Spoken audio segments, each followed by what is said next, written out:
सिंचन जी का क्वेश्चन है, you guys always talk about wealth management but the first step is identifying goals. In my mid 30s, goals of more than 5 years is blurry for me to take any bet. How should this be tackled?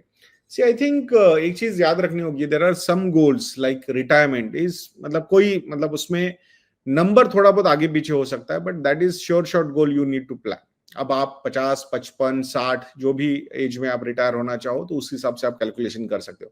भले आप mid 30s में हो तो ये गोल बहुत clear होना चाहिए अपना कि भाई ये तो इसके लिए तो मतलब प्रायोरिटी लिस्ट में हम उसको नंबर 1 पर प्रायोरिटी बोलते हैं.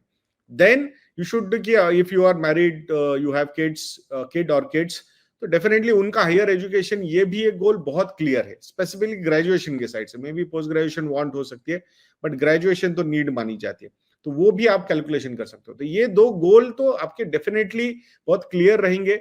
लॉन्ग टर्म अगर है तो देन इक्विटी का एलोकेशन लेना इज, इक्विटी एसेट क्लास का एलोकेशन लेना इज वेरी इंपॉर्टेंट.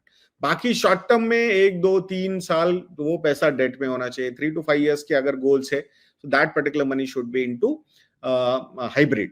बाकी 5+ years के गोल्स होंगे तो उसका पैसा आप इक्विटी एसेट क्लास में एलोकेट कर सकते हो. फिर उसमें small cap, mid cap, large cap कितना, वो आपके एग्जैक्ट नंबर ऑफ गोल्स कितने हैं, होराइजन कितना है, वेटेड एवरेज के हिसाब से वो कैलकुलेट करके hopefully your advisor will tell you.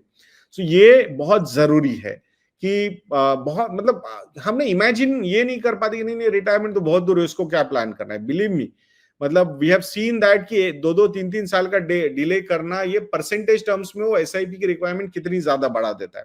And then people थोड़ा सा वो फ्रस्ट्रेशन आना शुरू होता है, इनसिक्योरिटी आनी शुरू होती है, प्लस जॉब मार्केट में जिस तरीके से चीजें हो रही है तो और ज्यादा इनसिक्योर होना शाम शुरू हो जाते हैं. उसी जगह अगर आप एज अर्ली एज पॉसिबल आपके प्लान्स गोल्स प्लान करोगे और उसके लिए एलोकेशन शुरू कर दोगे तो धीरे धीरे 5-7 years में ही जो अमाउंट एक्यूमुलेशन दिखना शुरू हो जाता है. So it starts giving you a comfort कि भाई हाँ मतलब things are under control now. So ये एक बहुत बड़ा सेफ्टी फैक्टर होता है और ये डिस्कशंस आपके एडवाइजर के साथ हमेशा होते रहने चाहिए, सो दैट वो एक sense of achievement and sense of एक कंफर्ट जो होता है ना, ये बहुत जरूरी होता है. इट विल कीप यू काम.